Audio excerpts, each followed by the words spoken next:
All right, and then now we will talk through some Illinois State game stuff. Just last week, we had some guys come through, commitments come through, but we are now up to 94 state games commitments, and this is as of Monday. Again, that's when we're recording. But guys, a lot of names from our future games squad coming through this past week, committing to some big time schools. And Drew, earlier this morning when we were talking, you mentioned how good that team was and just how many commitments we have so far in the schools, the level of talent. I mean, I'll let you guys touch on it if you want, but some big commitments coming through this week. Yeah, and I want to make sure I have my list here so I don't miss anybody. But it was a unique year this year for the future games. Like selecting the team, we haven't had the opportunity to get as many guys on like a team select in the past, which was really, really cool for just Illinois in general to be able to, allow more players to get into that environment and to be seen by those coaches. And shoot, a couple team select guys are already off the board as well. But just in Illinois, like we've gotten a lot of commits from Team Illinois, and I was talking to Tyler, I was talking to you guys, like we invited some guys that, could not make it. Whether it was due to like a last minute injury or just dynamics with, family, whatever.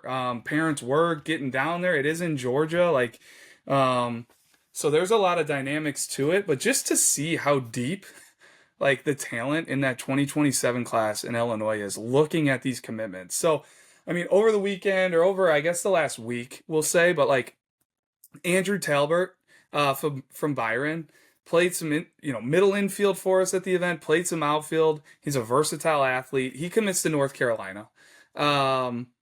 Really, really good commit right there off the top. And then we got Brady Cunningham, who we talked on at length, like after the future games, just with how impressive his bat was at the event. And then the athleticism on top of it.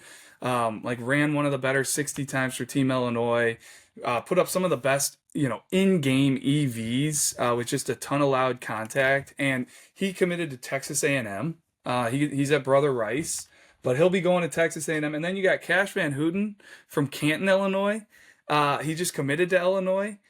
Kind of the same deal as Andrew Talbert. Really athletic, can play all over the diamond. I could see him at shortstop. I could see him in center field. But then, at the same time, he also gets on the mound, and he's been up to 94 before. And pounds the zone, is highly competitive, can spin it. So Illinois is getting a good one there. And then TCU gets a pair of commits. One of them from Jimmy Benson, St. Lawrence, one of the top pitchers in the Chicago Catholic League this past spring. And then they get Matt Ritchie out of St. Charles North, right-handed arm. And he's a guy who didn't make it down to the future games. But to me, like, I look at him like he's a future gamer for me. I know he didn't make it. He got hurt. He got hurt before the event in the summer, but was one of, like, I would say early to middle invites. Like, Tyler, you saw him in the spring. I saw him early in the summer. So it was like a guy we really wanted there that would have represented Team Illinois well, and he's going to TCU as well. Really, just to piggyback off that, I mean, I'm really excited for all these guys, but I mean, Matt Ritchie was maybe my favorite arm from the 27 class that I saw last spring. Like, the outing I saw of his, he absolutely dominated Lake Park at his home place, and a lot of what you saw in the summer, Drew, like the fastball comes out really good, and then he was really spinning a tight slider and was throwing it in any count whenever he wanted and getting swing and misses on it. So really excited for Matt. Obviously, sometimes with going to the future games and sometimes missing out on the future games, you might not get as many looks nationally. So to see him get a ton of love from a great program like TCU really fires me up, and I'm really excited for him. Same. And like Team Illinois, just looking at it right now, a couple months, off the event, like it's really impressive. First, what those guys did down there in that event to earn those eyes on them was super fun to watch. Like so many guys showed out, but then to see them then obviously getting a ton of attention from it, and hopefully make commitments that they're happy with, and we're able to go on some visits this fall and see a lot of places. Like that's the one thing I hope all these guys out there that are getting the love, because not many, 2027 prospects are getting high-level Division I love. It's never been harder right now. So I hope these guys are enjoying the experience. They're going on these visits, maybe going to a college football Saturday and getting that really cool experience, and not just, committing after that first college they go see or the first phone call they get. Because at the same time, I don't blame them for being a little stressed and, for jumping on an opportunity right now. But guys that bet on themselves and, have options and go kind of weigh all their different options, I just think is best for the long run.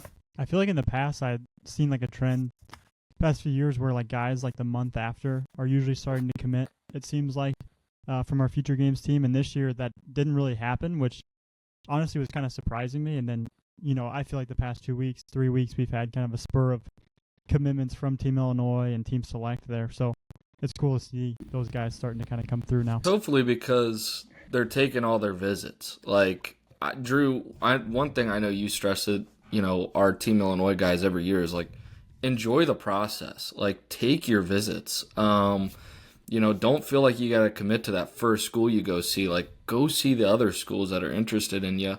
And hopefully that's what our guys have been doing, is taking a bunch of visits, seeing a bunch of different new places. Like Drew's saying, take advantage of going to those college football games, man. I know I would be. So hopefully that's one of the factors there, Gavin. And there's still a lot of talent out there that's uncommitted from our team. Guys that showed really well. I'm not going to go through the list, but just like off the top of my head, I think of a Jackson Tucker. One of the top performers. I think he's one of the top uncommitted 27s in the country right now, probably. Definitely in like the Midwest. So hopefully he's weighing all of his options. I would imagine he's got a lot of suitors. And others, the Keegan Sipes of the world, the Ryan Wilburnings of the world. Like, there's a lot of guys. I know Trivellini's been wrapped up, Illinois, and Wade Osmond to Illinois, and like another guy, Omar Avalos. Like, guys, all he does is hit and play a good center field and run the bases, and just is a hard-nosed guy down there at Father McGivney. So plenty of guys still to watch. Like, if you are a college coach out there, like, check out that list, because it was a talented list down there at the Future Games, whether it was on Team Select or Team Illinois. It's also cool to me, like, the schools that these guys are going to. Just cool to see, like, the geographical, like, how far down they're going. Like, how far, like, TCU's obviously Texas A&M, like, we got ACC and SEC, and I mean, like, other schools are kind of dominating Illinois as well, like Kentucky. I mean, they've wrapped up a few high-level guys from our state as well, so it's just cool to see, like, the broad range of commits, and just, like, not all staying local, which is really cool. Can I shout out Tyler Defaball here? So yes. I thought it was a really unique and cool thing, like, this year at the Future Games. Tyler's cousin's from Ohio. Tyler's from Ohio. He has a 2027 cousin that's a left-handed pitcher who was actually at the Super Sophomore Games last year at IU.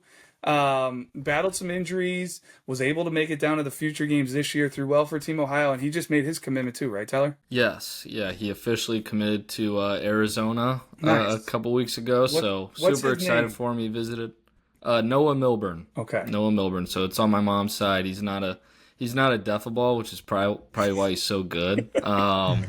So, no, super happy for him. He's worked his tail off, like Drew, you mentioned. He unfortunately has been battling some injuries the last couple springs, but he's finally fully healthy. So, very, very happy for him. Excited for that entire side of my family. Yeah, I love that. Excited for the Defaball. One thing.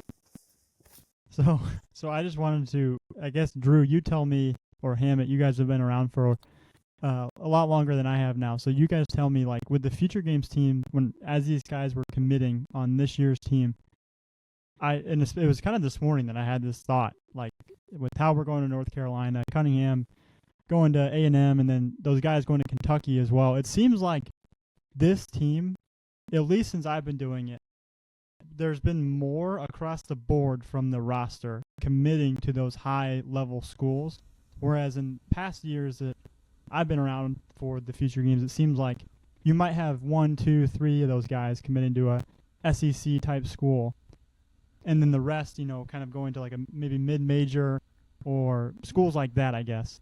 And I'm sure maybe that has to do with the way that the recruiting process works now, but is that true? Am I right in thinking that? Yeah, I think with, like, what you said, the recruiting landscape has changed. Like, we are getting those guys now, because before they would have been committed before the event. So now we can get those guys before they're committed, and now they're committing after the event, as before, like, I mean, even, like, there was still, like, a Blake Ragsdale, like, a 2027. He's been committed since he was, like, a freshman, and he's going to TCU. So that's just like, you see it, obviously you won't see it like moving forward now. None of the 28s will be committed, which will be the first class that we've had in Illinois where like we have just a fresh slate to get anybody. So that'll be really exciting. But yeah, I think it's just because of the rules, like we're just able to get those guys now. I think Pete probably said it pretty well. And I think there's some good and bad to that. I love that, we're able to get the best of the best in Illinois and show them off at that event. But, in years past, you could then go a little bit further down the list and get a guy that, should be seen by every Midwest directional school, whatever it may be, and he could be on Team Illinois. And, maybe he's not anymore, but I think that is what has made the Illinois State Games so good. And kind of part of like the reason and the how it's all kind of come together is, okay, maybe you're not one of those 12 best arms in Illinois in that class, but you're from 12 to 30, and that separation isn't very far either. And all those guys need to be seen by schools. So getting those guys to Illinois State Games to at least have the correct schools getting the eyes on them. Like Caden Wozniewski, he needs to be seen by every power school, every power 4 school in the country.